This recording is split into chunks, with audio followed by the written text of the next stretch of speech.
Everyone's talking about AI these days, right? This season on Compiler, we're diving deep into how AI is reshaping the world we live in. Join us for a new season of Compiler, an original podcast from Red Hat. Subscribe now wherever you get your podcasts.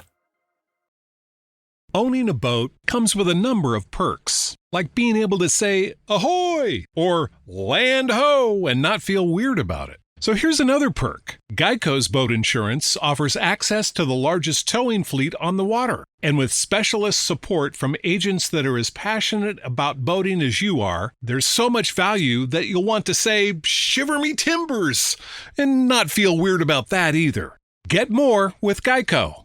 Coming up on episode 338 of Wheel Bearings, we've got the Audi Q8 e-Tron Sportback, the Kia Carnival, Ford Transit 2500, Toyota SUVs on Blizzaks in winter conditions, the Honda Passport Trailsport, the Super Cruise expanding, the price and range of the Chevy Equinox EV, supercharger interoperability problems, rust on Cybertrucks, closing hydrogen stations in California, a torched Waymo robotaxi, and we've got special guest TJ Campbell, tire testing manager for Tire Rack. All that and more coming up next.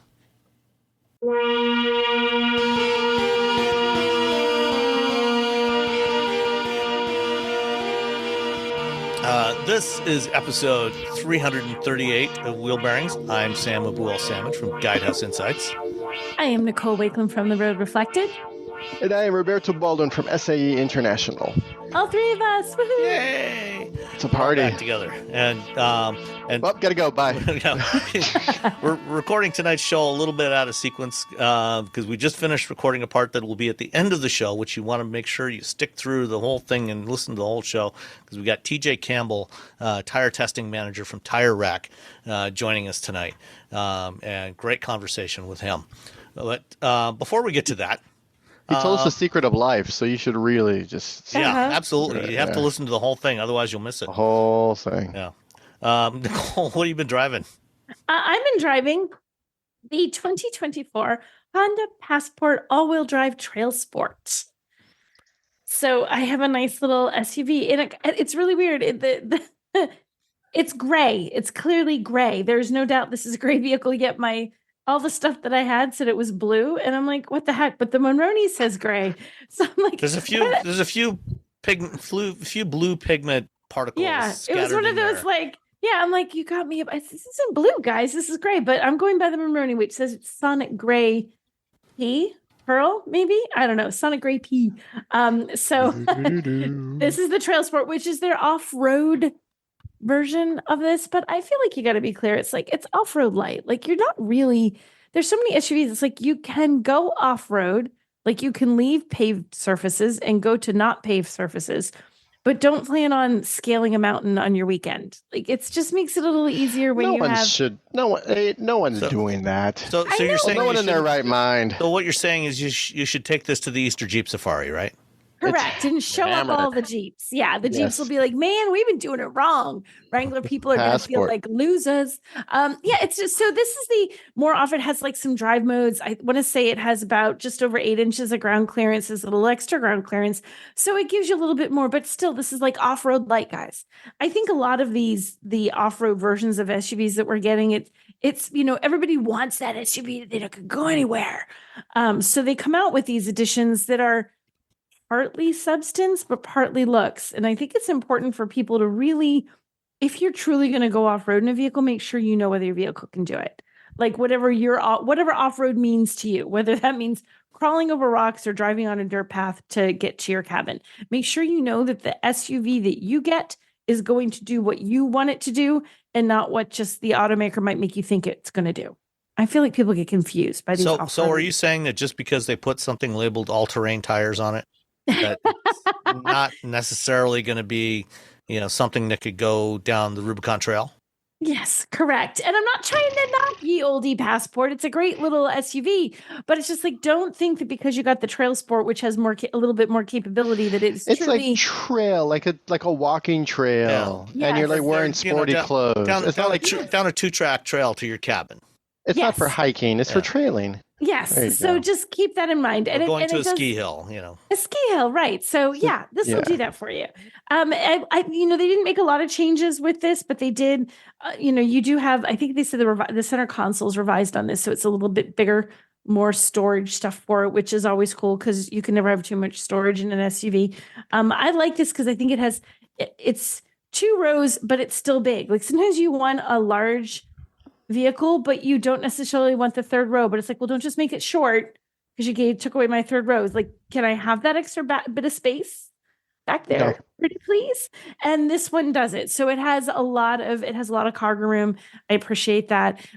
Nice, smooth ride. It's a 3.5 liter V6 with 280 horsepower.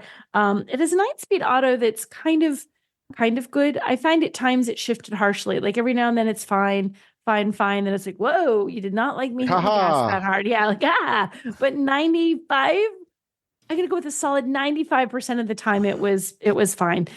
Easily gets up to speed. It's fine on the highway and it's nice and quiet.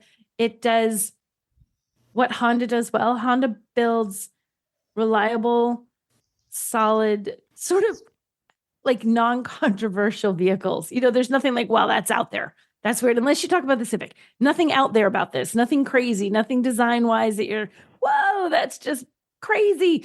It's all something everyone's going to be cool with. Everyone's going to think it looks just fine. Everyone's cool with it. Everyone's cool with it. You're not going to It's like Tom Petty. Everyone loves Tom Petty. It's the Tom Petty of automakers. Everyone loves Tom Petty. Everyone loves a Honda, a wonderful catalog of outstanding songs that the goths, the punks, your mom, the country kids, everyone loves Tom Petty. Much like everybody will love a Honda. Like everyone's going to love it. Your grandma's going to think it's okay. Your kids are going to think it's okay. Everyone's going to think it's okay. So let's circle back to that statement a little later on in the show. About Tom Petty? No, about everybody loves a Honda. Okay. Well, some people love a Honda. Everyone loves a Tom Petty. Everybody loves Tom Petty. Absolutely. There's no question about Tom Petty. Okay, just making sure. So, and we have the Trailsport. It's not the base trim, so you can get this cheaper. But the Trailsport, as equipped, the one I have, with all the fees, is $52,390. So this one was a little on the higher side of things, but you can get this cheaper than that. You just have to make an effort to get this. Just don't go for this trim. What do you think the destination handling are, gentlemen? 1100. Sam? I'm going to go with 1101. Sam wins. It's 1375. Good job, Sam. I was thinking 1295, but I figured that, You'd still just do the price right. Just do the prices right. Yeah. So, and the fuel economy, I feel like fuel economy on this is just okay. Good enough. It's good. Yeah. 21 combined. It's 19 city, 24 highway is what it's rated. So it's fine. It's what he said. That sound Sam made. It's that. So I really like the Passport, and I want to be able. It's funny though. I think the middle of the roadness that Hondas have sort of is a disservice here, because there's like, why would you get this and not a competitor? Like, there's not a thing to say get this because, you can say get this car because it tows a ton, or get this car because it's really super off-road worthy, or get it's the Goldilocks car. It just kind of fits everyone, but there's no like one thing to recommend it. But if you like Hondas, you want that solid, reliable Honda experience, you got 52.3 and you want to go with a 2-row all-wheel drive SUV, Passport will do it. Yeah. Passport. Okay.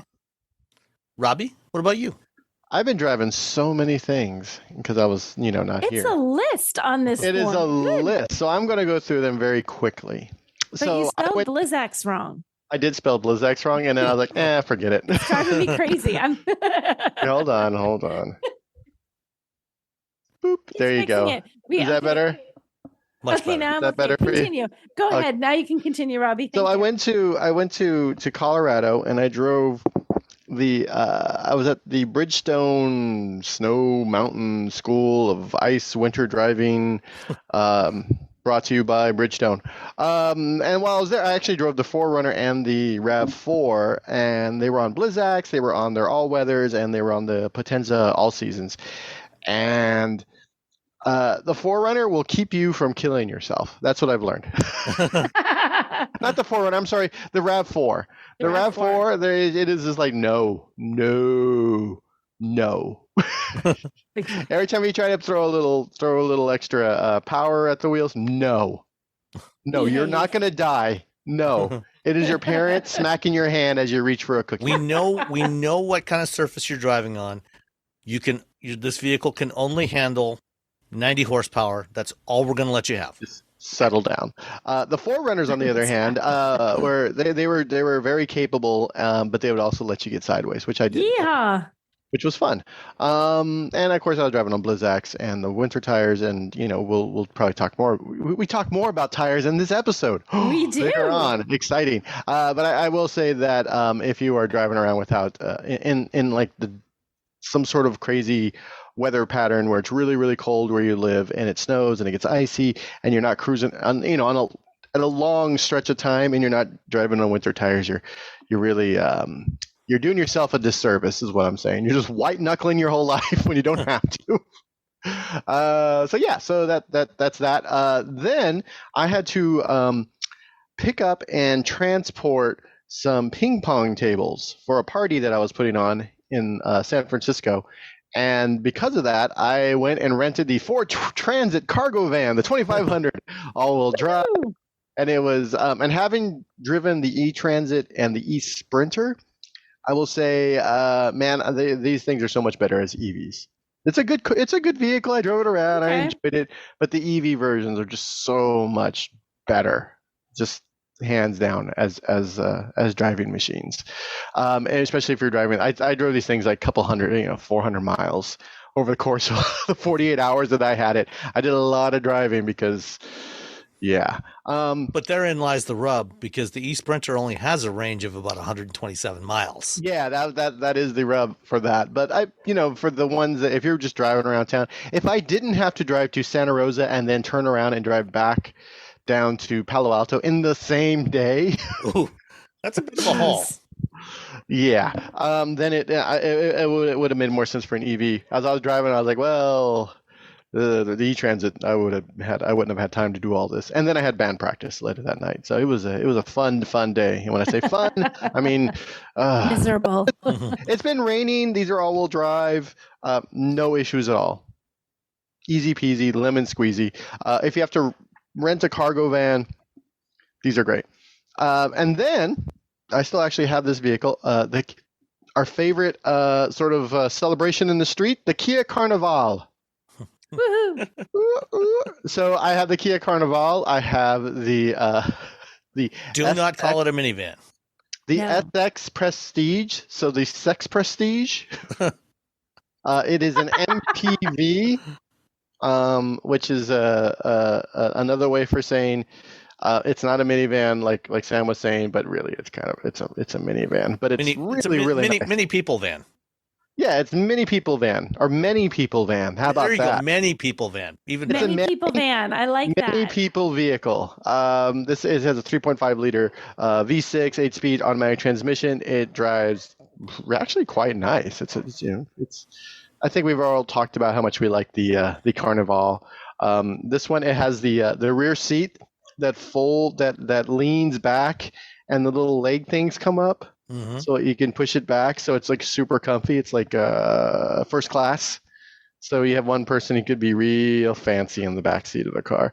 I guess maybe you could probably do it in the other seat, but if I'm driving, probably less so. Yeah, I really like this car, even though it's the SX, because it's Kia and because Kia and Hyundai's wireless CarPlay and app and Android Auto are just sort of weird. I had to plug it in. I don't know why. Don't ask me. It's the rhyme and read, like the trim levels above my Kona. You have to plug in your iPhone. Our trim level, which is like the second, like the SEL, it's wireless. I don't know why. It doesn't. They something's gonna happen. Someone's figuring something out over at the Kia Hyundai Motor Group. And hopefully they figure out pretty soon, because it's bonkers. It doesn't make any sense. Well, like they did just show a refreshed version of the Carnival at Chicago. They did last week. So perhaps that one will have an updated infotainment system that addresses some of those issues. It is really. So my cousin, she does real estate, and she's been looking for a car. She had a 7 Series, and it's kind of old, kind of long in the tooth, and she got rid of it, and she's like kind of shopping. She's looking for an EV, but I still showed her the Carnival, and she's like, "Wow!" I'm like, "If you're showing nice people, look how easy it is to get in and out." And I'm just out there doing my part, trying to get people to buy multi-people vehicles, many people vehicles. Yeah. So the Kia Carnival, it starts at $33,600. The one I was driving, because it was the SX Prestige, the SX Prestige, with all the bells and whistles, including a $500 blue paint job. Sure, it's nice. $49,480. But it feels really, really nice inside. And when I saw the price, I was like, yeah, I can kind of see that. It's a nice many person vehicle. It's not inexpensive, but then again, if you compare it to the other vehicles in the segment, the Odyssey, the Sienna, the Pacifica, you option those up. I mean, I think the Pacifica, whatever the top trim level is, it's not a platinum, I don't think, but whatever it was that I had a few weeks back, that thing was close to $60,000. Pinnacle, isn't it? Pinnacle. Yes, Pinnacle. Yes. It's the Pinnacle one. What's it called? That was almost $60,000. Yeah, so it's $50,000 for the Carnival is not a bad deal. Yeah, yeah. So the fuel economy is combined 22, which is what I pretty much got. 19 city, 26 highway. It's rolling on a V6. It's good. It's a big vehicle. It's not great, but I would like it to be the Sienna. I haven't driven the Sienna up into the mountains and getting some really nice mileage or MPG on that. It kind of spoils you. So yeah. So is that all the cars? I think so. I mean, it's all you had the listed. Carnival, the Ford Transit 2500, and then a 4Runner and the Rav4 on BlizzX. Those are the things I drove over the last 2 weeks. There's probably something else I don't remember. Who knows? It's been a whirlwind. Okay. Well, I had the 2024 Audi Q8 e-Tron Sportback. So last year, Audi did a mid-cycle refresh on the original e-Tron. Well, not technically the original, but the first e-Tron EV, which was kind of fell in between the Q8, Q7, in that size class, and actually decided to rebrand it as a Q8 rather than just simple e-Tron, because now they have a whole bunch of e-Trons. And they did some mild visual changes to it, nothing too overly dramatic. The fascia has been revised. Along the sides, the molding along the rocker panels is a little bit different than it was before. The one I had was the Sportback, so that's where they slice off the rear corner of the roof, give it a bit of a fastback look to it, but it's still the same overall length. And they also did some mechanical updates to it. They updated the battery pack, so it's got more battery in it than it used to. It's now I think 100. Used to be 92 kilowatt hours. Is now I think 114 kilowatt hours. So it's got more range than it did, because that was one of the things that disappointed people when the original Q8 or the original e-Tron came out in 2018, 19. Whatever year it was. Yeah, 2018, I think. I drove it to CES. And and I think it was maybe it was 19. I think they introduced it in the fall of 18 and then launched it in the spring of 19. 19, that makes sense. Yeah. But at any rate, the range was only about 204 miles. It was rated at 204 miles. You could actually do a little better than that, in most conditions.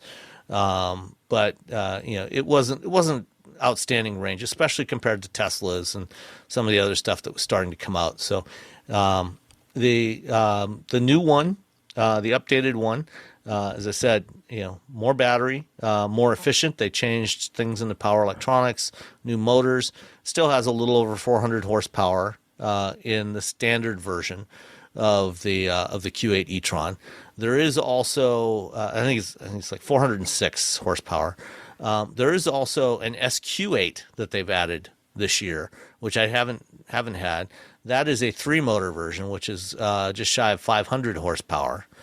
But the 400, a little over 400 horsepower is plenty. This vehicle is quick enough. It's a little under 5 seconds from 0 to 60, which is more than fast enough for a vehicle like this. That's fine. Where are you going in such a hurry? Right. The interior is pretty much unchanged from the previous version. So you still have the dual touch screens in the center stack. And it's a haptic touchscreen. So when you're using the standard Audi interface, you actually have to, it's not just tapping on an icon on the screen to make something happen. You actually have to press it a little bit, and you feel a little haptic feedback. You feel a little click. Feedback. Yeah. There's a response. Yes. So that you know that it registered the fact that you touched it. And it works fine. It's not the greatest system in the world, but it's reasonably responsive. It never crashed on me, never had a black screen, never did anything really bad. Did all the things it's supposed to do. It did made the that things clicking noise. it's supposed to do. Yep. You got 9.6 kilowatt onboard AC charging, along with the changes to the battery and the power electronics. They also bumped up the DC fast charge capability from 150 to 170 kilowatts.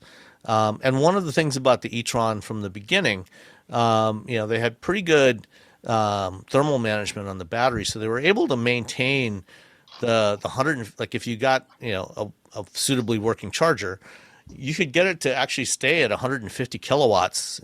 Well past 50. Almost 60% state of charge before it started to ramp down, and even at 80% state of charge, it would still be going 80, 75, 80 kilowatts.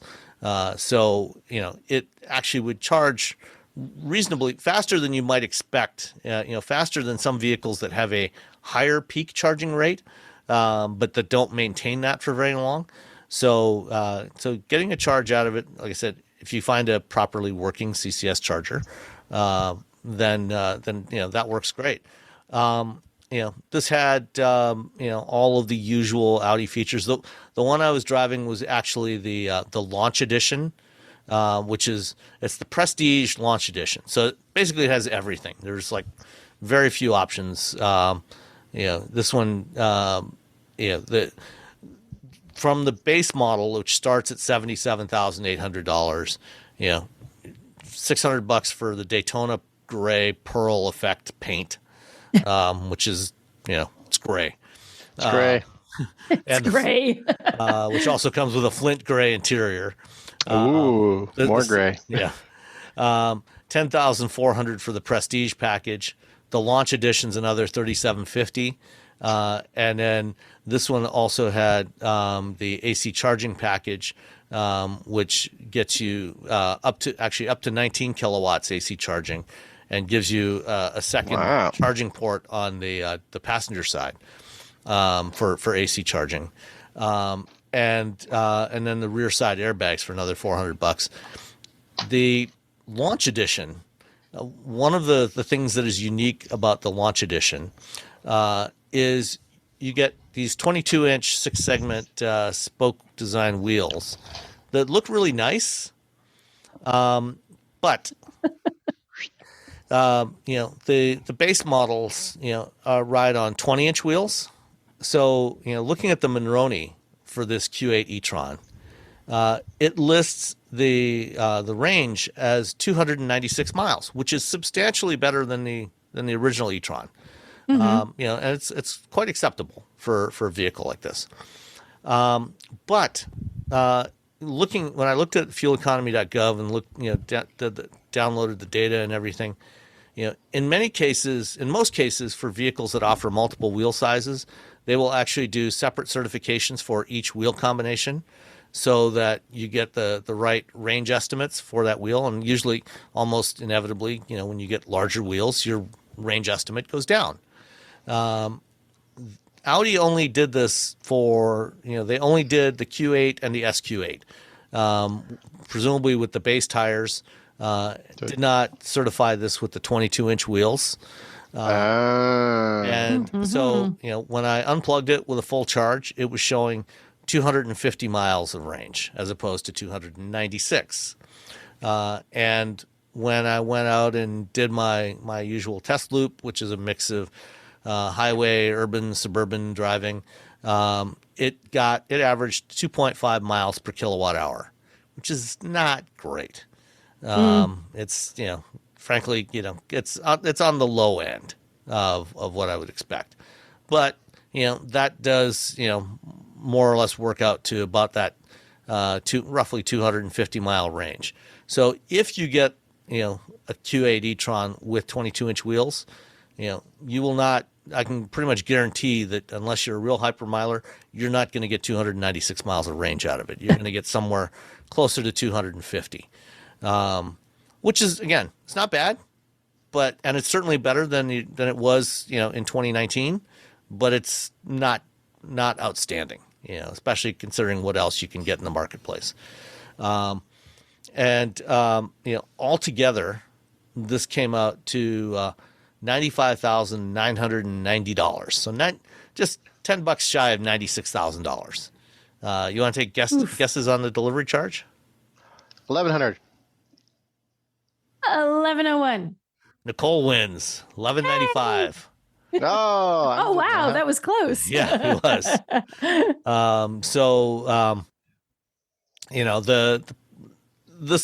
This is a really nice vehicle.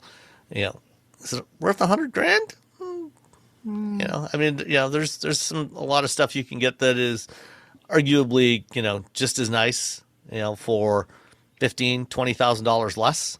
Like including EVs, like the Genesis GV70 electrified. Although the GV70 EV has a little bit shorter range than this, so there is that. It does charge faster though, it's not going to cost you $95,000. I think I do like the Q8 e-Tron. I would probably go actually with just the base model for $78,000 if I was getting one. I don't know that I would necessarily spend almost $20,000 more than that or $18,000 more than that. But aside from that, it drives like an Audi. It's not a lightweight vehicle, but it doesn't feel as heavy as it is. I think this thing weighs about 5,600 pounds. So it's got good ride quality even on the 22-inch wheels. Although I tried to be very careful to avoid any potholes because, those low profile tires, 22-inch wheels. They don't like potholes. And it was on winter tires too, as well. So that also would have affected the range a bit.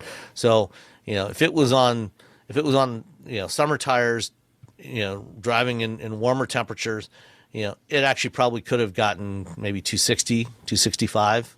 So on winter tires and cold weather, 250. Like I say, if you go with the 20-inch wheels, the standard 20-inch wheels, you'll get a lot closer to that 296 or even beyond that. So, get the smaller wheels. Get the smaller wheels. 20-inch wheels are still very large wheels. They're very large. Really large. 22 is that. Yeah. Get the smaller wheels. Mm-hmm.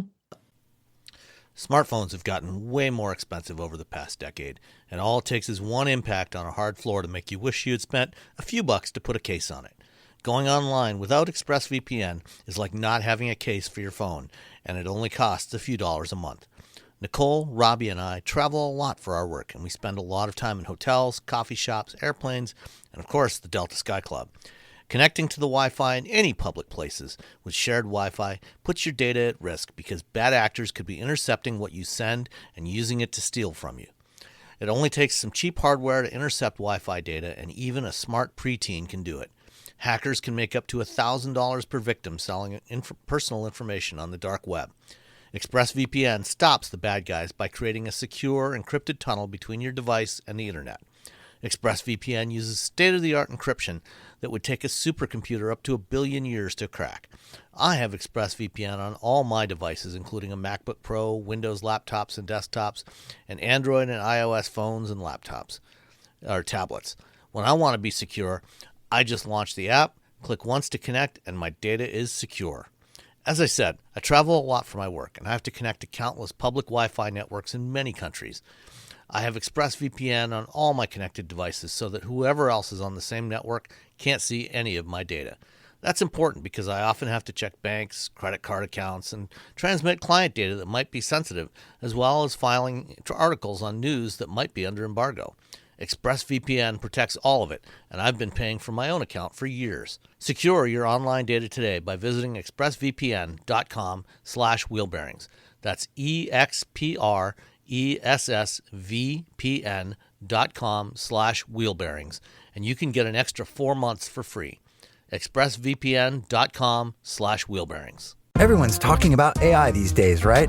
This season on Compiler, we're diving deep into how AI is reshaping the world we live in. Join us for a new season of Compiler, an original podcast from Red Hat. Subscribe now wherever you get your podcasts. Are you feeling overwhelmed by hormonal changes? If you're a woman, you're not alone. With over 1,000 hormone disruptors in our environment, it's no wonder things can feel out of balance. On top of that, natural changes like PMS, menopause, and other life stages can leave you feeling tired, irritable, and trapped in a constant battle with your body. But here's the good news. You don't have to suffer through it. Hormone Harmony by Happy Mammoth is here to help. This herbal formula fine-tunes your hormones, balancing estrogen, testosterone, and even stress hormones like cortisol, which can contribute to weight gain, racing thoughts, poor sleep, and more.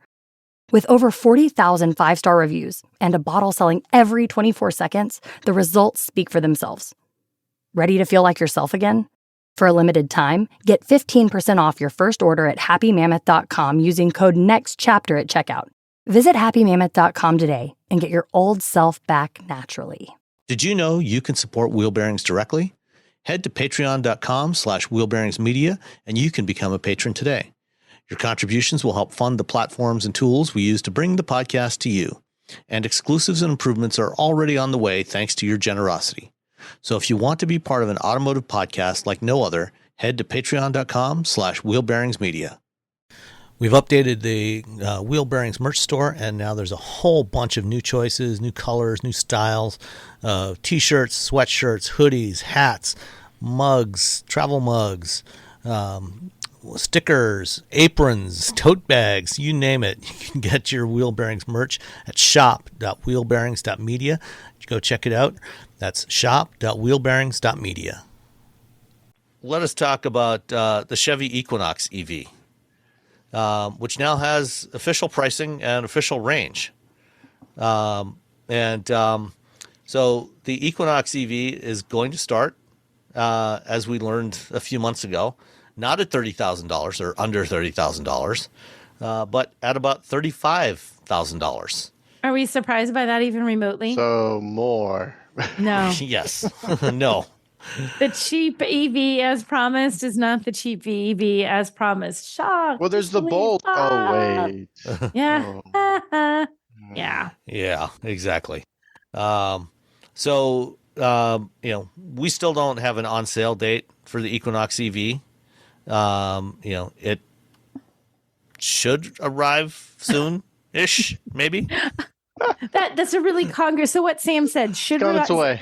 Soonish, maybe. So put that on your calendars, people. Well, the thing is, the Equinox EV is riding on the same platform as the Blazer EV, which Chevrolet cannot sell right now because it's got so many software problems that it just breaks in people's hands. Which is just bad. Yeah.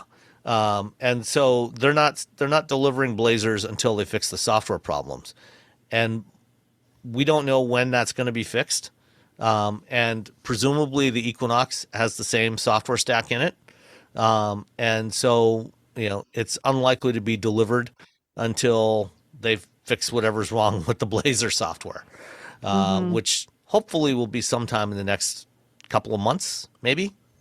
Fingers crossed. I believe in you, GM. You can do this. Come on, GM, do it. Woohoo, go GM, go. Hire some nerds and get to it. On the plus side, the front-wheel drive Equinoxes do have an EPA estimated range of 319 miles. Bam. Which for that's starting nice. at 35 grand, that's actually really good. Mm-hmm. It's very good.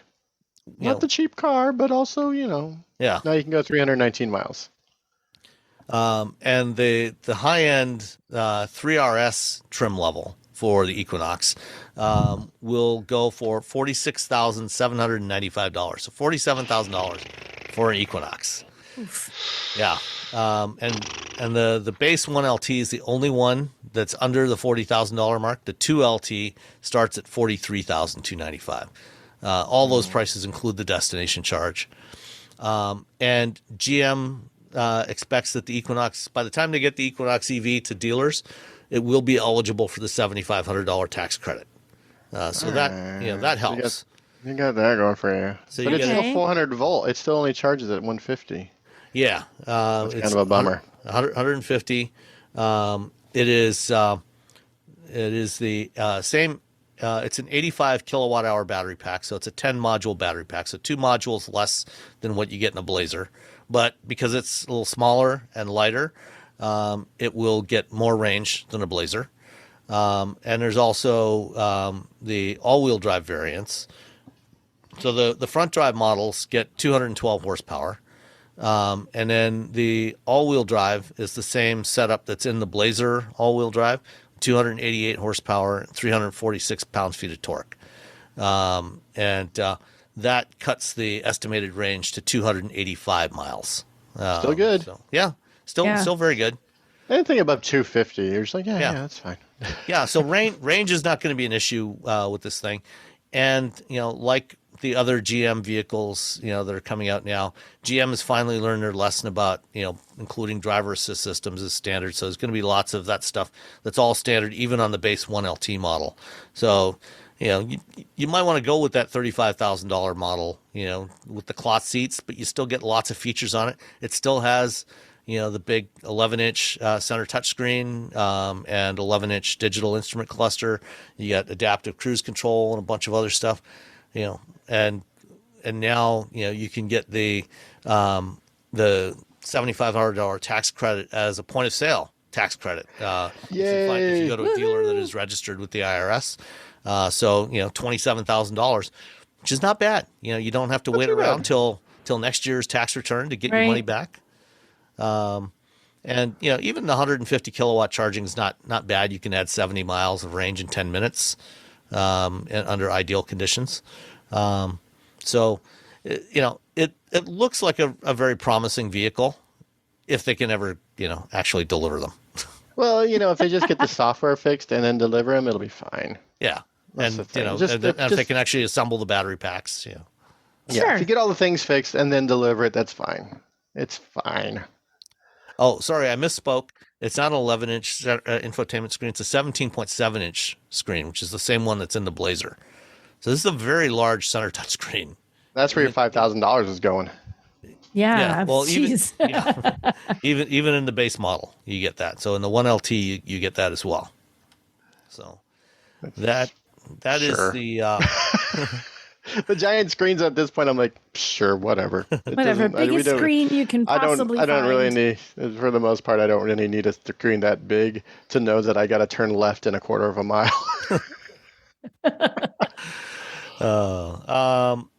Another item that came out of GM in the past week is another expansion of Super Cruise. So GM recently announced that they were killing Ultra Cruise, which was their next generation system, which was supposed to be able to run, do point to point hands-free driving, in city streets and all kinds of other conditions, on about 2 million miles of North American roads. That's gone. That's done. But they are continuing to expand Super Cruise availability, which I talked with the chief engineer for Super Cruise and the head of their mapping program. And what they're doing is they're going to be doing quarterly updates starting in the next few weeks with the first one, adding about 40,000 miles. Right now, they have about over 400,000 miles available where you can drive Super Cruise, including like 2-lane rural roads. I've tried it on the Cadillac Escalade a month or so ago and worked really well. So they're going to be adding about 40,000 miles every quarter until they get to 750,000 miles in third quarter of 2025. Which is a lot of miles. That is a lot. That is a lot of miles. So, the way Dave Craig, their head of maps, described it, originally it was set up to do city to city driving. Now they're going to be able to do town to town driving, on these sort of secondary rural roads. And they're working with their map provider, dynamic map platform. What they did was they, had them go out and do a sampling of all kinds of different roads in Southeast Michigan to start with. And then they have their engineers go out and test the system on these different kinds of roads to see, where does it work? Where is it suitable? And then classifying those roads. And then DMP has gone back and mapped all those roads nationwide that fit those categories. And then they'll be adding those gradually to the maps over the next year and a half. Cool. Eventually be super duper cruise. Yeah. But not ultra. I think that's great. I like to see them adding extra stuff to it, making it more usable. Yeah, and then calling it super duper. I'm just saying. And calling it super duper, probably. That's a free one. That's a free one, GM. You can use that. Super duper cruise. Okay. Let's see. Ionna launched since we last talked. Yes. And do you know what Ionna is? It's 7 automakers, 1 mission. It's like Voltron, but for charging. You're looking at the website, right? Yeah, but I also wrote about it. Yeah, okay. But I did look at the website. That is the tagline on the website. That literally is what it says. Yeah, but it's not the Voltron part. The 7 automakers. It should say the Voltron part. That would be the best part. Voltron of charging. Came together as a Voltron, and yeah. Like all these parts fly together, and then it's just a charging station, and it works. That would just be fine. So yeah, the new charging network that was announced last summer by Hyundai, Kia, GM, Honda, Mercedes-Benz, Stellantis, and BMW. They're going to build at least 30,000 DC fast chargers across the U.S. and Canada by over the next several years, and it's called Ionna. Seth Cutler is the CEO of the company, and they expect to have their first chargers deployed sometime this year. So they're diving right into it. I'm hoping I would like to see it happen more quickly. Like, it doesn't say how quickly all this is going to happen. Come on. Like in 5 minutes or in 5 years. Yeah. Well, with DC fast charging, we know by like at some point there'll be a bunch of them. Yeah. DC fast charging always takes longer than AC charging because you got to find sites that have the power. If they don't have enough power, then you got to get the power.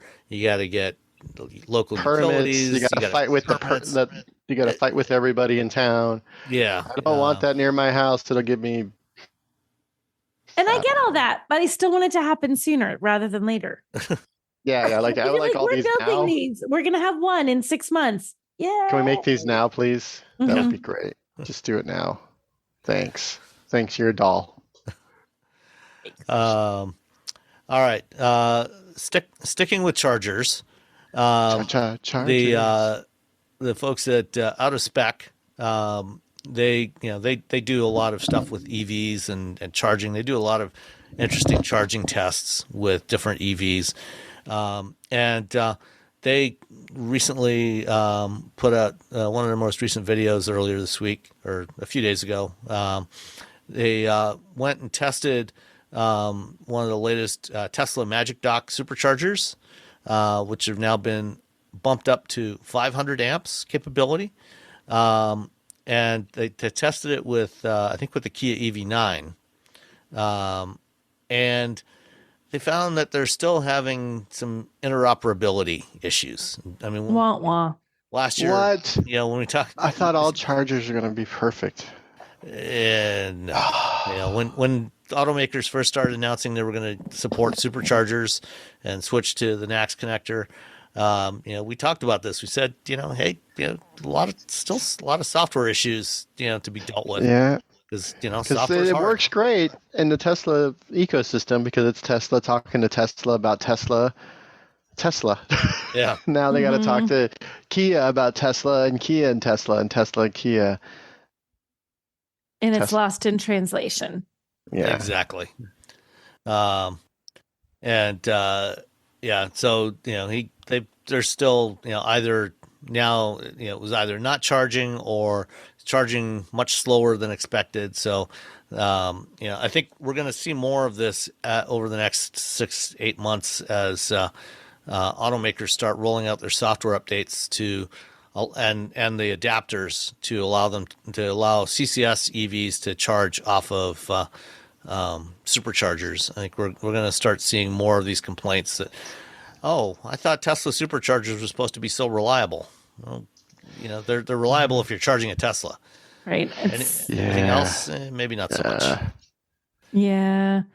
I mean, it's a start. I feel like it's a start, but it's like it's not gonna work. Much like I want everything to work for the charging network for Ionna, it's gonna take some time too. Oh yeah. All right. Cybertrucks. Well, you guys have any stainless steel appliances or stainless steel pots and pans? I do. Are they completely stainless? I don't know. Are they, Sam, or is there stuff? Well, I don't know. You tell. I'm asking you. I mean, I feel like they're stainless. Are there any blemishes on them? No, they get fingerprints from my husband because he's a slob, but my stainless steel appliances are otherwise just fine. He has fingerprints. You burn yours off. He makes fingerprints all over them. Stainless thing. You have to clean it all the time. Doesn't grind them off every morning. No, no. Yeah. Stupid husbands. Well, the thing with stainless steel, it's like any other steel, any other metal. It's generally not, there's not just one thing that is stainless steel. Stainless steel refers to a whole range of steel alloys that are, it's steel, which is iron mixed with carbon. That's what steel is. And then you add a bunch of other stuff in there that helps to change the properties of the metal, to make it either tougher or more ductile, so you can bend it. But also, in the case of stainless steels, they try to make it more resistant to corrosion, things like that, or staining. But none of them are actually completely 100% totally rust proof. Especially if you leave them entirely uncoated, not even a clear coat or anything. And apparently Cybertruck owners are starting to notice this because they're starting to see all kinds of strange marks and corrosion and stuff on their stainless steel body panels. It was just such a weird idea. I feel like I'm just going to keep, I feel like a broken record. Like you make a few of them that are the stainless steel, but then you make a bunch of them that are like, this is how you make a car, like regular people make a car, and you make it look like the Cybertruck without all the other stuff. Yeah. And then you can make 20,000, 80,000, 100,000 a year. But instead, they're like, we got proprietary stainless steel. Okay.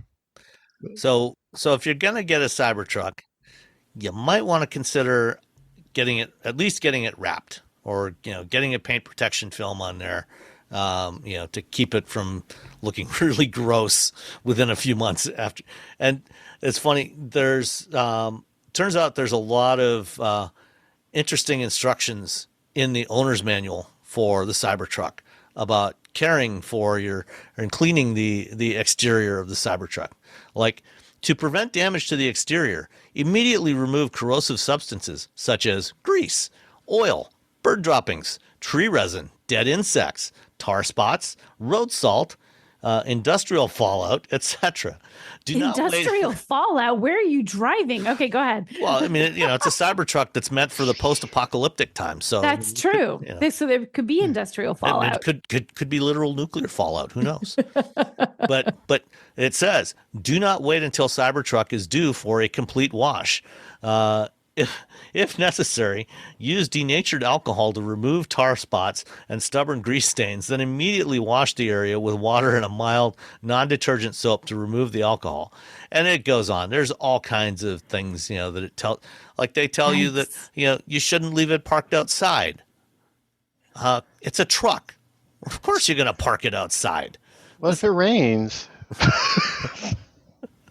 It's such a, I don't know. I just, at this point, I'm just like, oh, fine.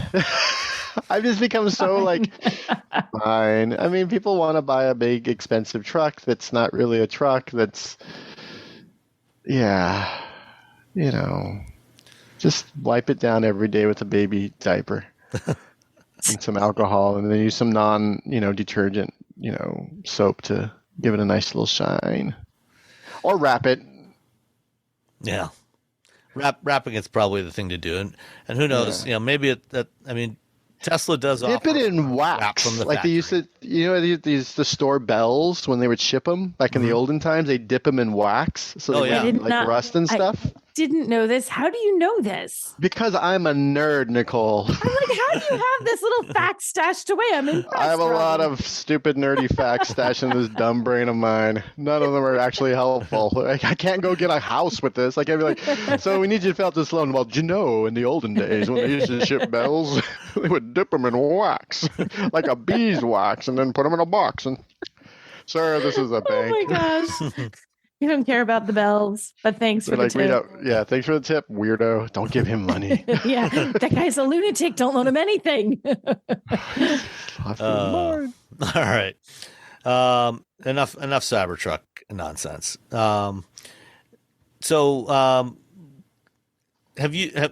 Robbie, have you ever used one of the hydrogen stations in California to fuel up a hydrogen fuel cell vehicle? Have you? I have. I have as well. I have used it as well. Yes. Typically, I go to the one in Emeryville because it's connected to the bus station, and all the buses use hydrogen. So that one's always typically working. Is that one a Shell station? No, it's just, I don't know what it is. Okay. It's just a station. It's just a station next to the bus depot. Like, there's a big fence around the bus depot so people don't go in and steal buses. And then there's like a little carve out and a little itty bitty drive, like a little, like you drive up. It's like it carves out maybe 30-40 feet in, and there's just a little itty bitty like it's almost like a little roundabout that you just pull in, you put your hydrogen in your car, and you pull back out into the road.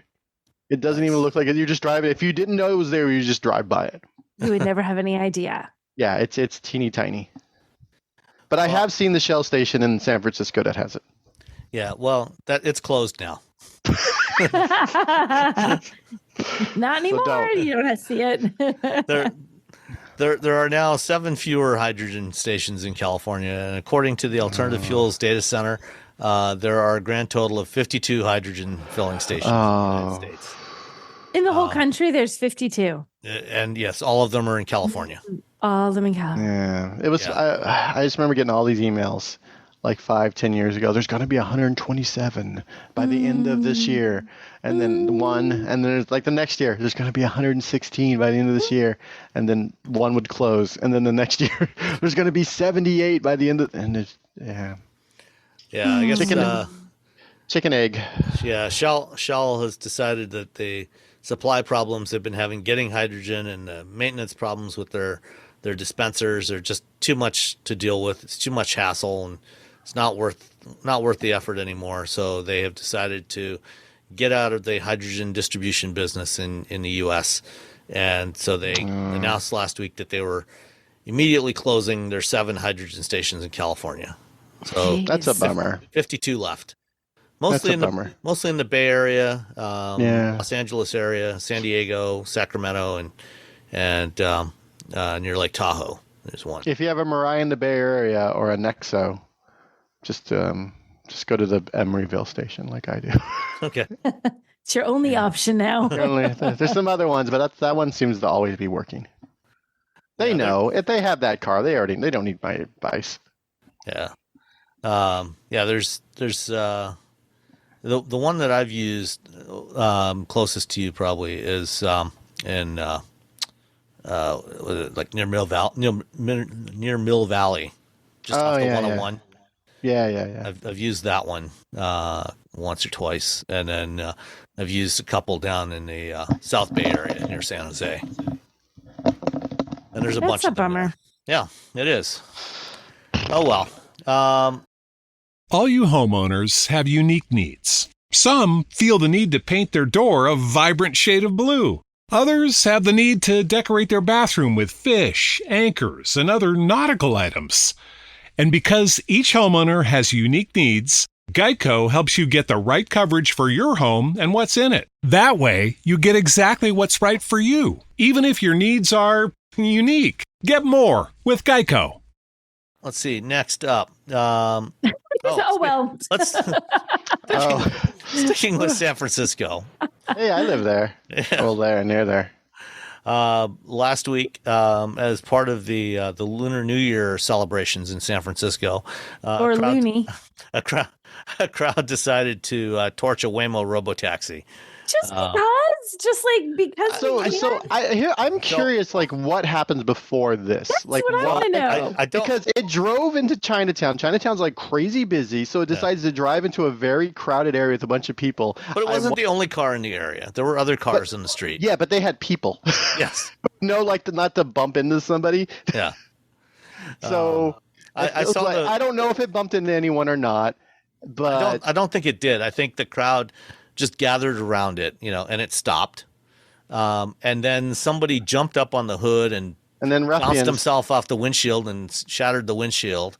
And then somebody else shattered one of the side windows.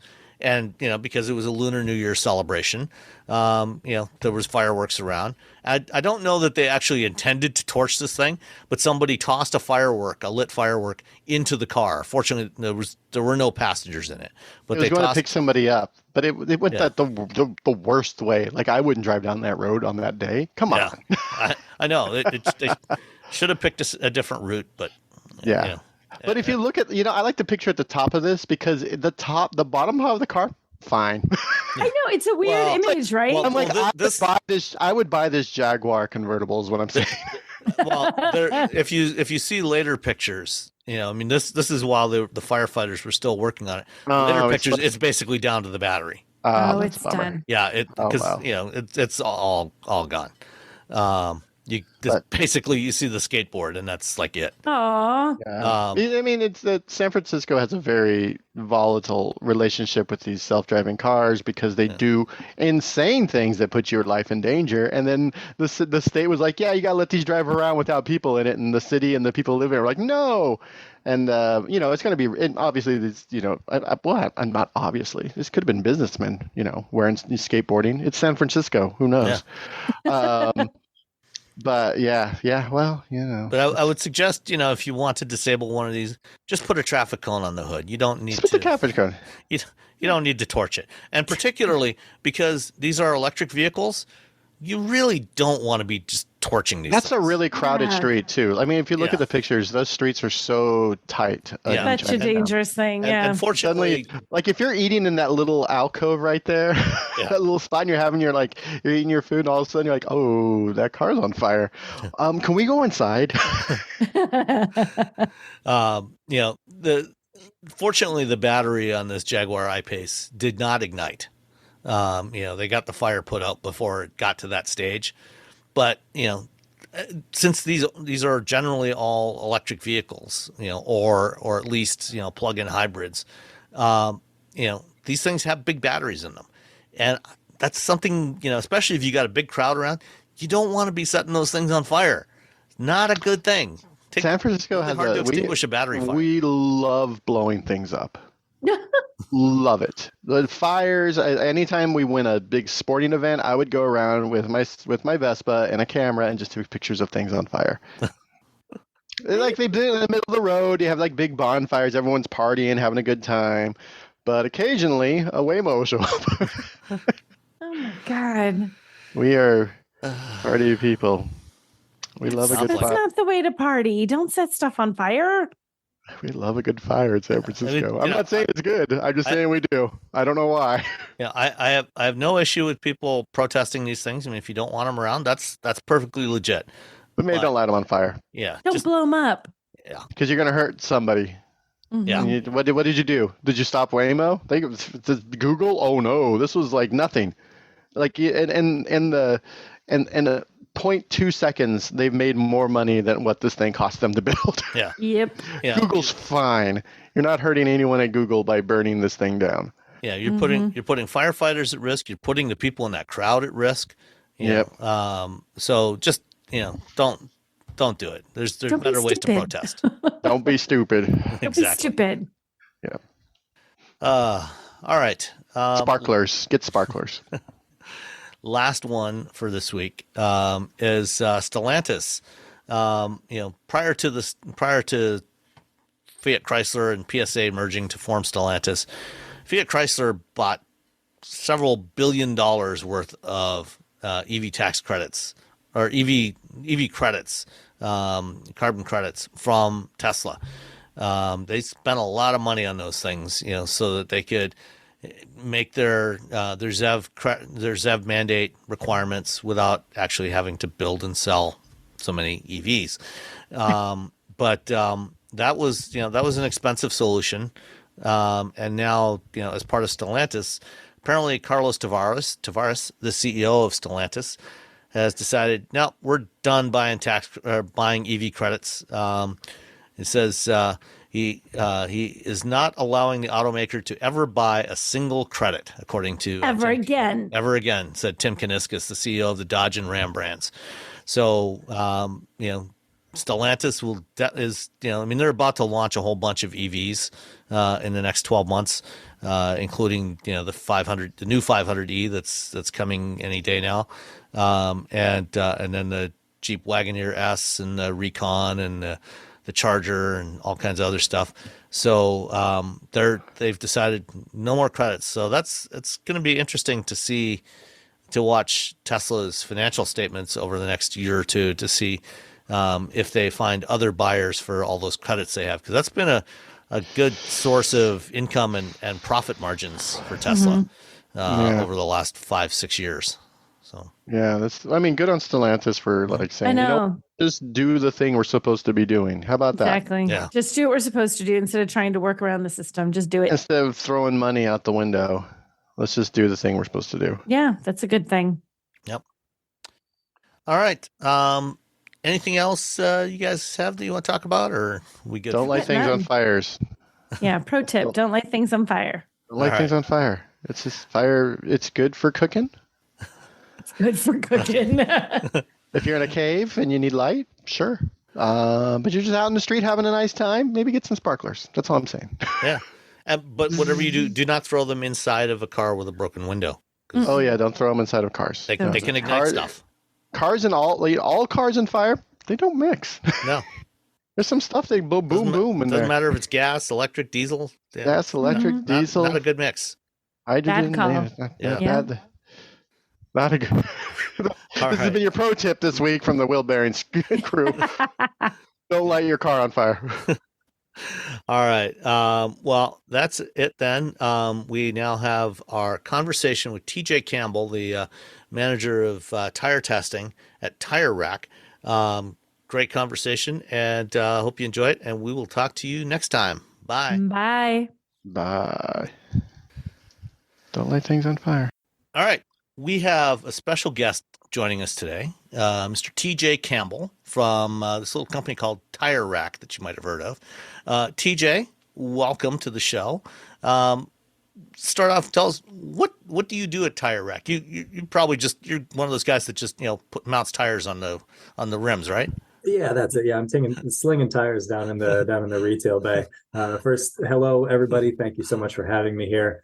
I actually get to do a lot of really cool stuff at the tire rack. Of course, I do, interviews like this. I give interviews for Nicole at her other gig. She's used me as a source several times. Yeah. I get to give presentations to, car clubs. I've done, Porsche Club, Tesla Club, Vintage V8 Motor Club, I get to do those kinds of things. I act as a general knowledge source for journalists and others, and then of course at the tire rack I'm also kind of the repository of tire related information if anybody needs it, but more importantly in my mind, I guess let's not say more importantly, but in addition to that, more excitingly, I'm responsible for our tire testing, the whole program from determining what vehicles we're using, what tires we're testing, what the competitive sets are. And then I get to do the actual driving as well and, evaluating all the associated output, the test reports, that sort of thing. And of course, I have a very small team that works with me, but that's it's my baby. It's my prime responsibility. So before we go on, for those who might not be familiar with Tire Rack, tell us a little bit about what Tire Rack is. Of course, absolutely. I guess at its most basic core level, we are a primarily online retailer of tires. But of course, Tire Rack is, for those who know, Tire Rack is so much more than that. We don't just want to sell tires. We don't want to just sell any tire that we have in stock that fits. We want to sell the right tire for every driver, for how you drive, where you drive, what your priorities are. And in order to help facilitate that, we don't just take manufacturers' marketing fluff, what every tire manufacturer, when they come out with a new tire, it's the greatest thing ever, and sometimes it's better than our predecessor by X%, or sometimes it's better than tire A in the wet and tire B in the dry and tire C in the, in the snow. And so there's a lot of, or there can be a lot of creative ways of talking about your tire's attributes. And nobody wants to introduce a new product and say, it's all right, it's fine. So that's not what marketing departments do.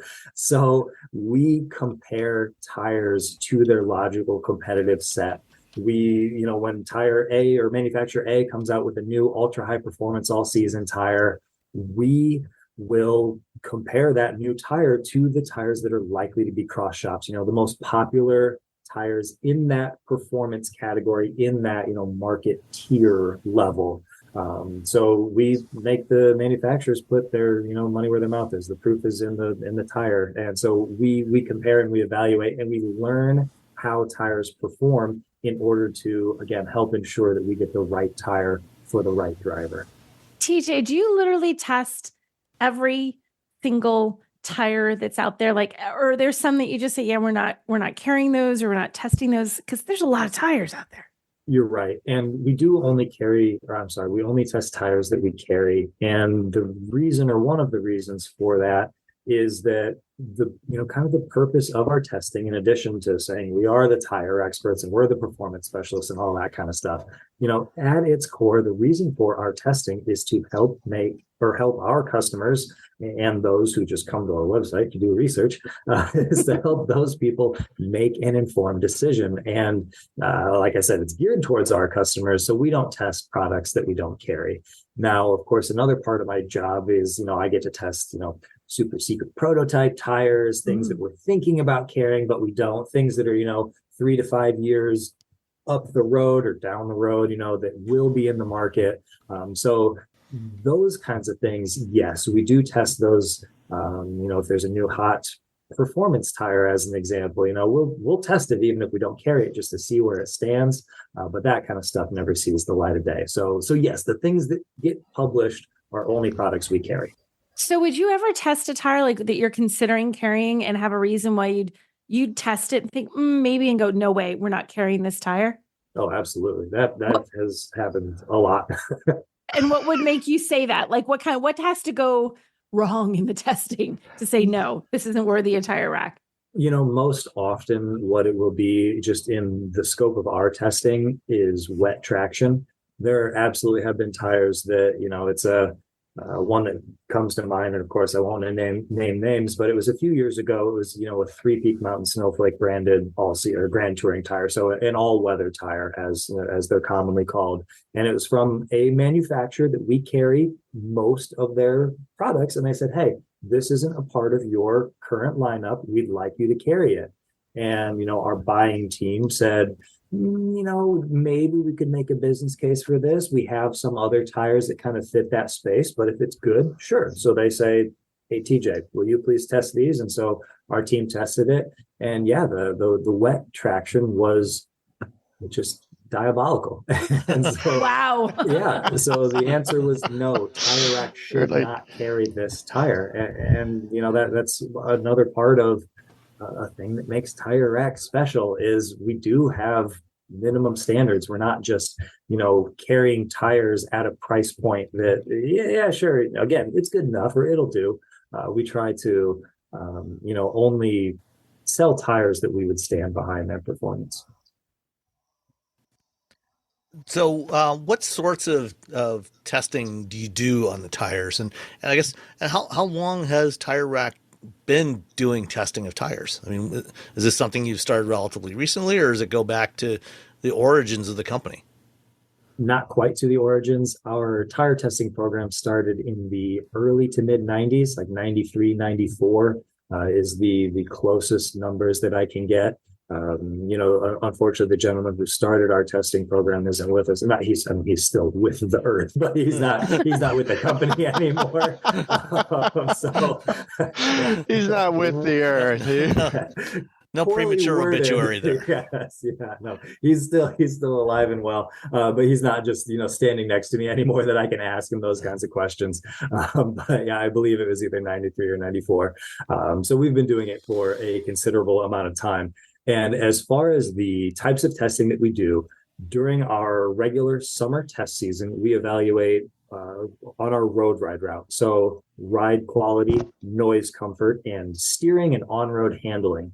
And those are subjective evaluations, 1 to 10 score. And we have a 6-mile loop of local roads around the Tire Rack headquarters. And it is an excellent mix of roads. We have concrete, asphalt, brand new, cracked, frost heaved, potholed, patched, cross-cut, just this whole variety of road surfaces and conditions of repair and speeds as well. Everything from 40 miles an hour up to 65 miles an hour and everywhere in between. So we've got this huge kind of cross section of what people experience and what people drive on every day in the real world. So that's our real world road ride, which I am terrible at saying, that portion of the evaluation. And then we will evaluate on our test track. We have it's not big, but it's a third of a mile. So it's kind of like a bigger autocross style track with an irrigation system. So we test in the wet. We test objective metrics. So lateral traction around our 200-foot skid pad and braking, 50 to 0 mile an hour braking distances. And then we have, of course, handling laps where we evaluate lap times, segment times for, actual objective measurements, but also we have subjective criteria that we evaluate as well. We evaluate braking behavior, steering characteristics, cornering traction, and then handling and balance, which is just kind of an overall feel of athleticism for the tire. Then we do those exact same things in the dry, and that's all we do for the summer portion. If it is a 200-ish tread wear or lower tire, we also go up to our local racetrack, Gingerman Raceway in South Haven, Michigan, and we evaluate those tires on the track up there. Again, evaluating the same criteria subjectively in addition to lap times. For all season tires, we will also do ice acceleration and braking at our local skating rink. And then we go to a dedicated winter testing facility and we test how they perform in the snow. So again, acceleration and braking and handling laps for both lap time and subjective characteristics. How big is this skating rink? Because there's people skating and you're just driving by. No, we rent it specifically for us. And it's interesting because, there are multiple sheets of ice at this rink. So there are people in the building And some, the room the rink that we're in is close to the locker room. So we will have people come through and, you see they're taking it back and then they stop and they watch. And after about a minute and a half, they realize this is boring. And they just keep it on like, yep, and stop. Reverse. It's a normal. I don't think it's an Olympic size.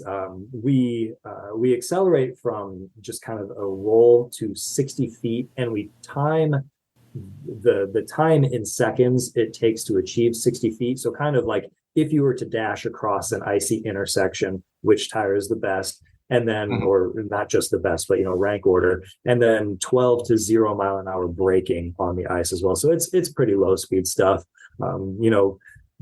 Stopping distance is the square of speed and all that kind of stuff. So when you're on an ice rink, you start running out of room really quickly if you try to brake from much faster than that. Have you hit the edge yet? No, bite your tongue, first of all. Second, I have not. I have not. All right, so I believe in you. Not. There was a journalist that actually you can't trust journalists. You cannot trust journalists. Yep. We're the worst. We're going to go a little bit faster than we're supposed to. Yes. So when you did the thing that I went to, I would like to say right now, I was not a journalist who hit the end of the ice rink. I stayed on the ice at the place that you took us to. I hit nothing except maybe a cone or two. Sure, which is completely acceptable. Yep. And if you don't hit a cone or two, you're not testing it sufficiently. Exactly. You're not trying hard enough. You don't know where the limits are unless you go over every now and then. As a former engineer that worked on ABS and traction control and stability control systems for 17 years, I'm very familiar with the kind of stuff that you're doing. We actually didn't spend a whole lot of time in ice rinks because it's just not long enough, but I spent many long winter nights out on frozen lakes in northern Minnesota and in northern Sweden and northern Michigan. So I'm quite familiar with how long it takes to stop when you're on a sheet of ice. Yeah, it sounds like we have tested at a lot of the same places. So, which makes sense because there aren't that many winter testing facilities, especially not in North America. So it's a pretty small community.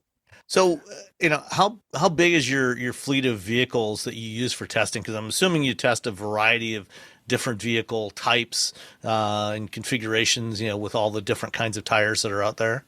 You're correct. Yep. And you've kind of caught us in a transitional period right now. So I can talk about what it has been and what it's going to be.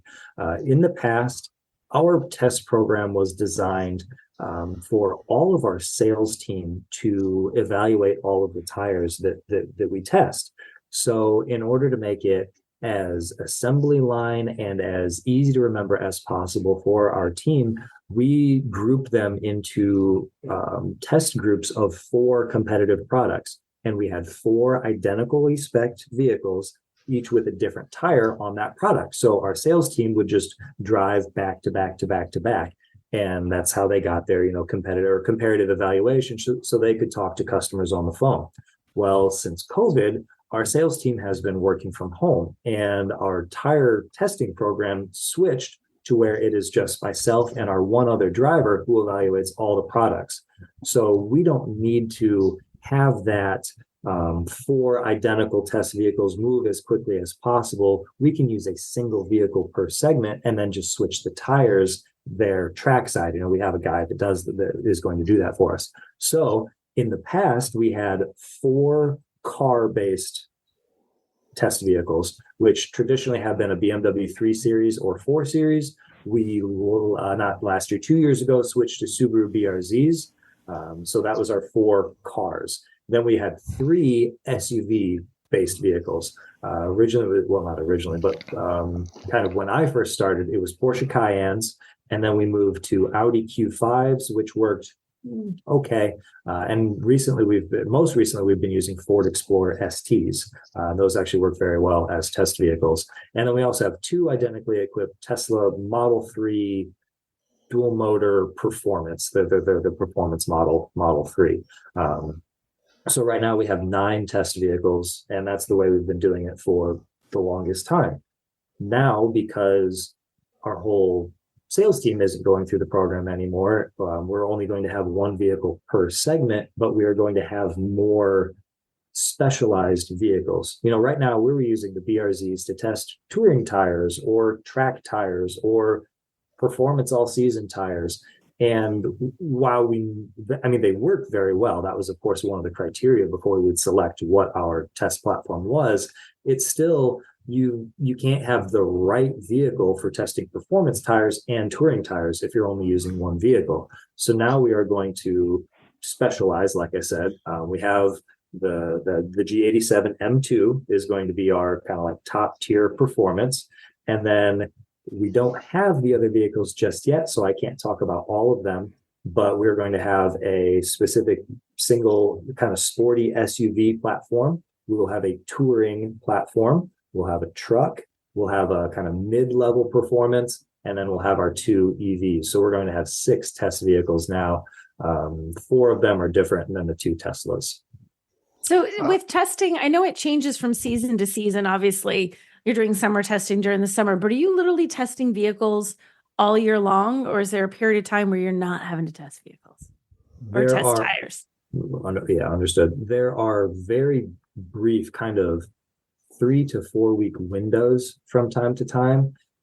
So during our test season runs from April 1st until really the end of October, but we also almost always, I'll say always because I haven't had a single season where it didn't happen. We have those special requests from manufacturers that, hey, can you test this product that's not out yet and test these 2 pre-production specs and let us know what you like better, that kind of stuff. So that we try to do before the test season, after the test season. And then as soon as our summer test season is done, then it's ice testing, and then it's get ready for snow testing, and then it's okay, write up all the reports from the snow testing that you just did and now prepare for next test season. And so it's, like I said, there are like these brief little windows, but in general, yeah, we're driving, we're evaluating tires. I will just say 52 weeks out of the year. It's probably not exactly that, but it's darn close enough. Can you talk a little bit about the evolution of tires? Like, have they gotten, do they seem better, let's just say in the last decade? Yes, most definitely. Tires are something that it's a consumer product that essentially everybody uses and very few people understand. A lot of people don't care. A lot of people just, their whatever's on the car, they just get the same one. Yeah. As long as I don't have to rotate it or whatever, and it still lasts me 70,000 miles. That's like, but it's like any consumer product. It's like golf clubs. It's like televisions. Like there are the pros. There are the people that are very enthusiastic. There are the people that, want to be good at things, but really they're just somebody that really likes to research stuff. Then there are the people that say, I just want to make an informed decision. I want to make the right choice for my money, for my family, for whatever. So there's this huge stratification of consumers out there, and a lot of them unfortunately don't notice that yes, tires have improved throughout the years. They are still making big advances in compounding technology, in tread padding technology, in internal construction and materials. So yes, it seems like, especially at the kind of the top tier level where they have the money, the R&D, the experience, that kind of thing, tires are getting better at everything. The old saying, tires are a trade-off, everything's a give and take and a compromise, and all that is still very, very true. But they are figuring out new ways to not necessarily eliminate, but to greatly reduce those compromises. So you have tires that perform better in the wet and the snow and the dry, and they last longer than 5 or 10 years ago. So we're still seeing big improvements. You mentioned earlier, briefly in passing, all-weather tires, and those are different from all-season tires, right? How different are they if they're different? For the longest time, or for a long time, we drew a line in the sand and said we will not use the term all weather, because that implies that these are tires of a different category than their all-season counterparts. And in reality, what they are supposed to do is still the same as a Grand Touring all-season tire. It's supposed to last a while. It's supposed to give you good ride quality and comfort and wet traction and dry traction. But it has that Three Peak Mountain Snowflake symbol on the sidewall, which all that means is it scores 10% better than the industry standard reference test tire, the SRTT, in medium packed snow acceleration traction. So it is simply just a merit badge. It doesn't have technically it doesn't have anything to do with braking on snow or cornering on snow. And it absolutely has nothing to do with ice. All that snowflake symbol means is, again, it performs to a minimum competency in straight line acceleration in snow, in medium packed snow.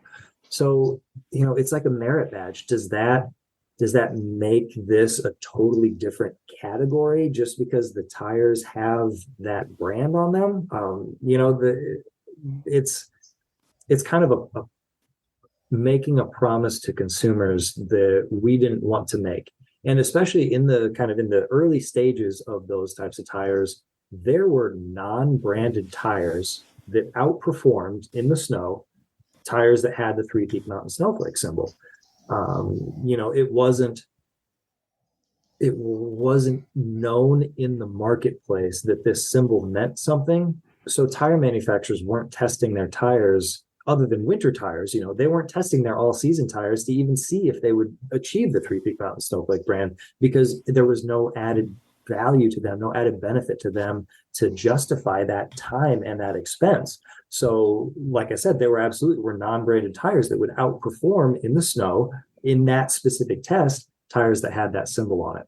Well, now it's much more well-known in the marketplace. There's a whole flood of these all-weather tires from all the manufacturers. And so, now, if a tire can achieve it, the manufacturers are absolutely going to test it and brand it there. So now we are getting to a point where, yes, this symbol kind of does mean something. We still don't want to overpromise what it means. But yeah, they have, again, they're all season tires that have a minimum competency of straight line acceleration in the snow. And at their basis level, or at their even above the basis level, that is what they are. Okay. One type of testing I don't think you mentioned was off-road testing. Is that something that's part of your routine, to test all-terrain tires or off-road tires? We do test all-terrain tires and max traction tires, but up until this year, we have never done any kind of real off-road testing. I guess your listeners get to be the first ones to hear. We are developing an off-road testing program that I am not guaranteeing, but we hope will be ready to roll for our second to last and last test of this season. We hope we'll have an off-road testing component. We are hard at work developing that not as we speak, but that's on our things that we're currently doing. All right. We have a couple of listener questions that came in over the last couple of days I'd like to throw at you. One came from Chuck Goolsby, a longtime listener. It says, what is the replacement interval for collector cars that don't get a lot of miles on them? Because if you've got a car, an old car that's been, that only gets driven a little bit, over time, you're going to start to get dry rot on the tires. They're going to crack. When should you think about replacing tires on a car like that? Well, you're 100% correct. So, always a little bit of education to offer up. Tires have anti-aging elements anti-aging compounds that are mixed into the rubber, and they are designed to permeate through the rubber, work their way to the surface, get really well, dispersed through the tire, through the flexing that a tire experiences during normal use. That is how they work. So that's why collector cars, garage queens, RVs, trailers, those kinds of things, you'll get cracking seemingly more readily more and more often than in tires that you just use on your vehicle, on your daily driver. So because they're just not getting the opportunity to rotate and flex and having those materials, because polymers, are literally long strand hydrocarbon molecules, and there's stuff that's mixed in there to keep it pliable. And so it's just that stuff is kind of permeating through the tire as you use it. Yes. Yep. Through the flexing of the tire. That's the way it works. But if the tires never really roll, then those compounds are in there, but they're not getting to where they need to be. So of course, for a collector car, you should inspect your tires, because even if we give you a calendar age, which I will say actual numbers, don't worry, I'm not dancing around it, but even with actual numbers in years, if it starts to develop cracking before that, that's when it's time to replace it. You can't say, these tires are supposed to last X number of years and I have X divided by 2, so they're still good. That's it. It doesn't work that way. But the tire industry as a whole does not have consensus on that. Certain tire manufacturers have age statements. Certain tire manufacturers completely avoid it and say, no, we're not touching this one.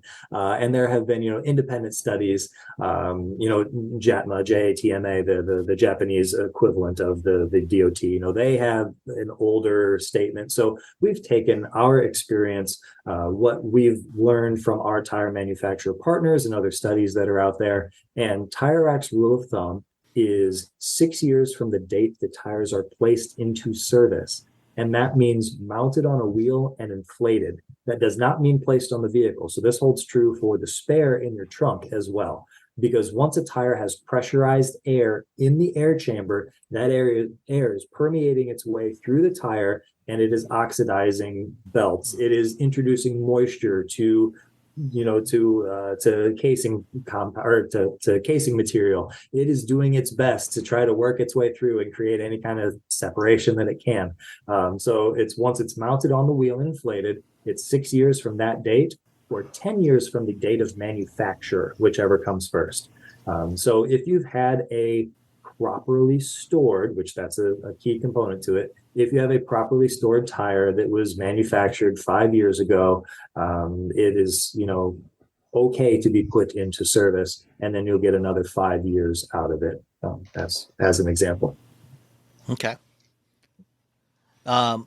Another question that we had from a listener, from AJ Gupta, at a price point, how much is the difference in quality between different brands? And he gives the example of, is a $200 Pirelli superior to a $200 Cooper? There's so much that goes into pricing of tires. Of course, there's, the manufacturer's opinion of themselves plays into it. There is how much, they want to command in the marketplace. There is, of course, materials. There's R&D. There's, all kinds of kind of black magic that goes into it. And even this is an in-depth, this is a deep question that was just asked here. I don't want to say or even give the impression that brand A is superior to brand B in all situations. The only way I would be confident giving a solid answer is if you asked, how does this $200 Pirelli, this specific one, compare to this specific $200 Cooper tire? Because it could be, it could be a Pirelli, P4 4 Seasons Plus, which is their standard touring all season tire designed to last 80,000 miles. It's this long life tire, and sure, it's fine. But if you're that focused on tread life, generally you give up something. And in that tire specific case, it's kind of wet traction and winter traction. And then you've got, say, like the, Cooper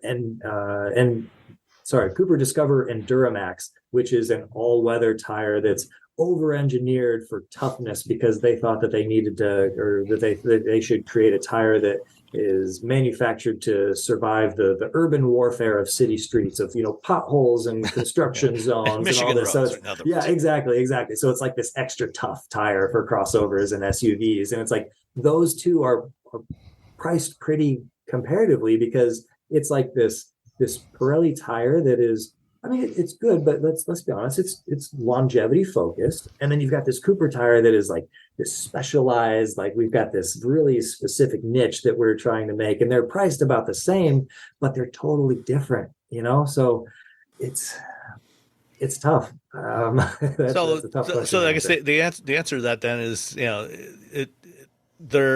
it's going to depend on which particular pair of tires you're comparing. And there is no one right answer to that question. Correct.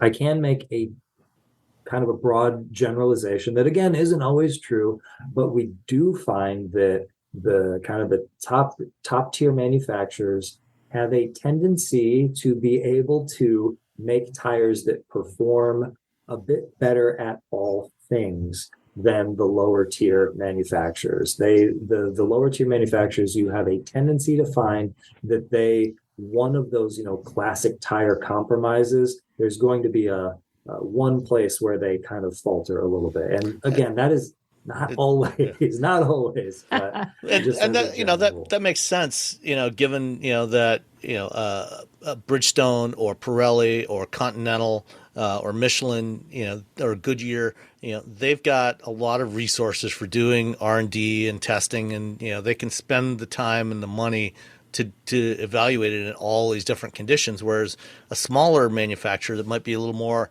specialist, focusing on a particular market segment, they're going to focus on particular areas of performance, and it may give up a little in some other areas. So it kind of makes sense. Yep, you're right. And and like a tier 2 or a tier 3 manufacturer, even if they do have the materials and the R&D and the know-how and the expertise, if their product doesn't command enough in the market, if their name doesn't command enough in the market, that they can throw all of that, weight behind it and still make a profit at what they would have to charge for their tire, they're not going to do it. Because if they've got to, if it costs them $170 to throw all this R&D into a tire, and the market will only pay $150 for a, fill-in brand name here tire, why would they? It's still business. So one of the topics we talk about a lot on the show, just because there's a lot of new vehicles coming out in these segments, is EVs. And, one of the things that I think we're starting to see more and more of is that EV tires, or tires used on EVs, generally don't last as long as similar tires on an internal combustion vehicle. And you mentioned that you do some testing with EVs. What kinds of differences are you seeing with EVs versus gasoline vehicles? That's another one. Based on the studies done by the tire manufacturers, they quote anywhere from 20 to 30% reduction in tire tread life for the identical tires on a similar EV versus a comparable internal combustion engine vehicle. So yeah, automatically, it's not that tires designed for EVs wear out faster necessarily. It's that EVs wear out their tires faster because they're harder on the tires. Absolutely, yeah. More, I mean, you all know the whole rigmarole. The instant torque, the low center of gravity, the added weight, the fact that it's a Tesla's, a 4,000 pound sedan that's set up to handle like a Porsche 911. Like all this stuff. This is all hard on tires. So that's the way it is. But we have, again, from the beginning, we've been since tire manufacturers started asking us about what do EV drivers want from their tires, we have been telling them it's the same stuff. It's not, just because you drive an EV doesn't mean you want this, totally different set of characteristics out of your tire. Like, sure, maybe range, low rolling resistance, maybe that is a bit more of a factor for an EV driver than it is for an ICE vehicle driver. But you know what we experienced when the Prius first came out, we got thousands of phone calls of what's your lowest rolling resistance tire that fits my Prius. It happens. So it's not just EV, it's there are some consumer segments that are more conscious about rolling resistance because they want to maximize every drop of fuel or every volt of all the electricity that they can. They every want to electron. maximize their range. Yes, every electron that they can. So yeah, there are some EV drivers that really want a low rolling resistance tire, but I would bet 95% of the time, if you said to that person, are you willing to completely sacrifice wet traction, snow traction, and even longevity to get it? The answer is going to be no. It's so they're still drivers. They still want a smooth and quiet ride. They want, reasonable handling. They want reasonable longevity. They want wet traction. They want dry traction. They want snow traction. Drivers just, we all want it all out of our tires. And again, if they last 100,000 miles and we never have to rotate them, even better, we, like I said, from the beginning, we have been cautioning tire manufacturers from focusing too heavily on the range aspect or the longevity aspect. Like, yes, tire life matters to almost every driver out there. There are a few of us who get excited when we have to replace our tires, but most people do not. But again, I don't think these EV drivers, and we have kind of survey results to support it, they are not willing to sacrifice all these other components to get 70,000 miles out of the tires on their EV. So yeah, we want any EV focused tire, which that's another kind of nebulous conversation. That what is an EV focused tire? Some tires are designed from the ground up to be used on an EV. Some are lightly warmed over, existing replacement market tires, and everything in between. Some of them are the same tire with just a brand on the side that says, EV focused or whatever. So it's, wow. Yeah, I mean, I'm shocked that manufacturers would do something like that. I know, absolutely right. Shocked. Yeah, and that we're absolutely not naming names, but just know that it happens out there. So trust testing, not marketing. So one of the things that we talk a lot about, especially at certain times of the year, is use of winter tires. If you live somewhere where you get a lot of snow, where it's cold, it's better to put on a set of winter tires, and have a set of tires for the 9 months, 8 or 9 months of the year, and another set for 3 or 4 months of the year. Would you consider that good advice? Absolutely.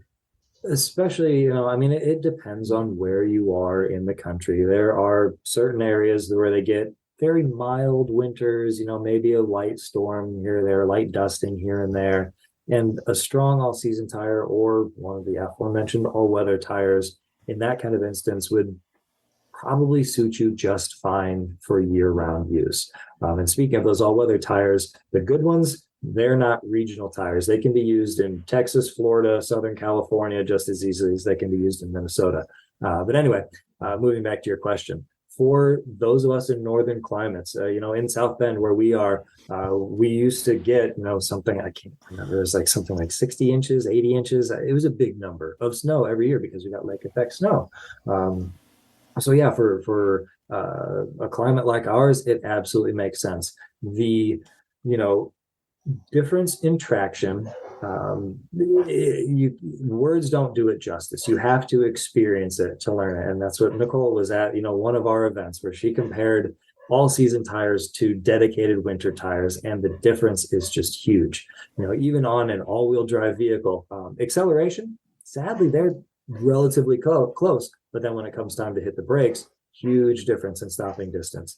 And so the mornings when you're going to work before the plows have been out and it's still dark and it snowed all night and it's just this white knuckle experience, or worse, you end up in the ditch, you end up getting a fender bender, that kind of thing. Just these things that are, I won't say completely alleviated, but so greatly reduced when you have a set of winter tires on your vehicle. Just the the confidence, the stress level that gets lowered, not to mention the cost of an insurance deductible is the same, if not more than a set of winter tires. Also, your all-season tires are resting while your winter tires are on, so they're not wearing. So, people look at it as, oh, I have to buy 2 sets of tires. And in general, over the amount of time that you would use 2 sets of all-season tires, you will go through your 1 set of all-season tires and your 1 set of winter tires in that, roughly that same amount of mileage, and you've had better traction in the hazardous conditions the entire time. So it's something. It is a stumbling block for people, and there's no doubt about it. The winter tire market is shrinking, unfortunately. Is it? No, wait. People are buying fewer winter tires? Yeah, the winter tire market is shrinking. Yeah, absolutely. Winter's shorter. But my gosh, the number of times I've quoted TJ, you're like this guy from Tire Rack when I'm talking to people, like this guy from Tire Rack, and I've used things that you taught me that I learned at that event through so much that I've written, so many just random conversations with people. Like, no, really winter tires, so snow tires, whatever you want to call them, break them out when it's cold. Take those tires. I'm working really hard to bring the number back up. I'm trying. I appreciate that. So are we. Keep fighting the good fight. Yeah. Winter tires and manual transmissions. We're there for. Yeah. Right. Yeah. Yes, I appreciate both of those things. Yeah. But unfortunately, I keep making the joke of, I want them to last 100,000 miles and I never want to rotate them. Unfortunately, that is the mindset of a good majority of the buying public. And it's, if I can set it and forget it, I just want 1 set of tires to use year round.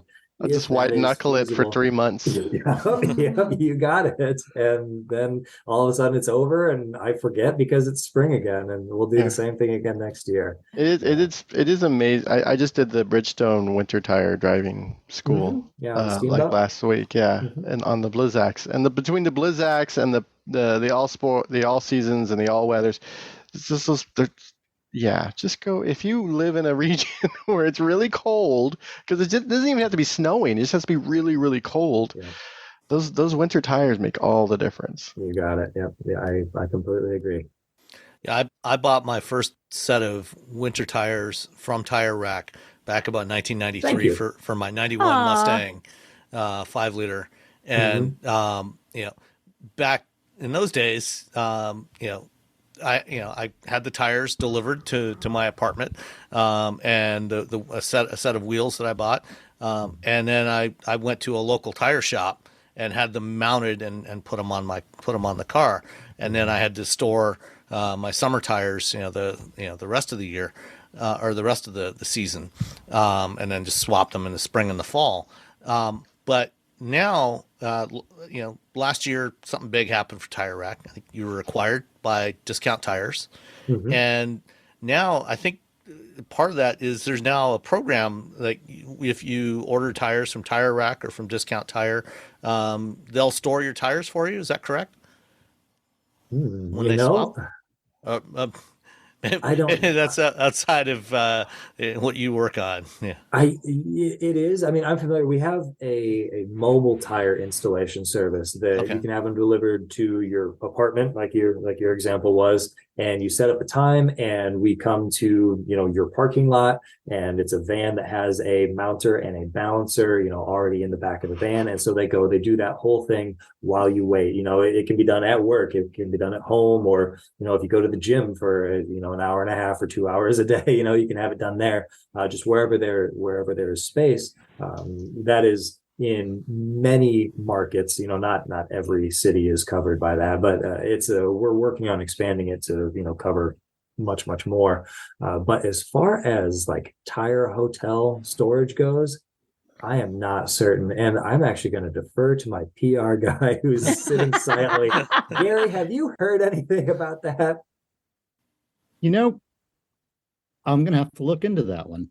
I seem to recall reading it in one of the press releases, but I could be wrong. I don't think so. I feel like that's the kind of thing I would have heard about if we were doing it now, but admittedly that's on the marketing side of the world and the our business development side of the world. So Maybe it snuck in when I was out testing tires and I didn't know. But... Call your local tire installer and ask them if they will store your tires for you. During the winter. Discount tire. Tell them TJ told you to call. TJ said it was cool. Store them for you. Like, TJ, yeah, you know, TJ. TJ said you could store these up in the mezzanine there. Yeah. I'll be back in March. See you later. Sorry, Sam, you found a gap in my knowledge there. I apologize. All right. Well, let me throw one other one at you that may be more within your scope, which is traction aids. So for those that decide to run all season or all weather tires, but they still want to be able to get some better traction. If they get a surprise snowstorm or they're heading up into the mountains, like for example, my daughter who lives in Denver, last fall she bought a new vehicle that came with all season tires, and I got her a set of these snow socks to put on there because I had seen the guys at TFL tested them and they seem to do really well. Is that something that you guys have looked at? And do you have any thoughts on chains versus snow socks or any other types of traction aids? We used to carry the auto sock way back in the day before I worked there, and they do work. There are varying degrees of effectiveness. It's not something we have evaluated, though. Interestingly, my buddy Jonathan Benson over at Tire Reviews with a Y, Tire Reviews, he recently did a test with, I don't know, half a dozen or so of those different traction aids and found mixed results, mixed levels of durability. Chains, if I remember correctly, chains were ultimately the best on ice and packed snow. But some of the other, I'll say, more easily installed and more easily portable solutions worked quite well. I only watched the video once, so I don't remember it specifically. And I know it's weird to have the tire rack testing guy recommending somebody else's testing, but if you're getting your information from a good, reliable source, which I believe that source is good and reliable, I'm happy. That's what I'm in. I'm in the tire information business, not necessarily my testing is better than anybody else's testing. So I'm happy to defer to his experience on that one. Okay. So what is your personal car and what kind of tires do you have on it? Well, for the daily driver, I have an all-wheel drive Infiniti G37. It currently has Continental winter tires on it, the Continental Winter Contact SI. That was the last generation. The Continental Viking Contact 7 is what I have on my car. Sorry, I had a moment there. I just acquired this vehicle in the fall because my daughter totaled my other car. It had some, quick buy them at the used car dealership and put them on so you can say this car has new tires on it. It had some of those on it. So those are gone, and I will be investing in probably Michelin Pilot Sport 4S's for the summer for that. And then my fun car is a 987 Cayman base model, and it has Goodyear Eagle F1 Supercar 3 tires on it because that car sees a lot of track days.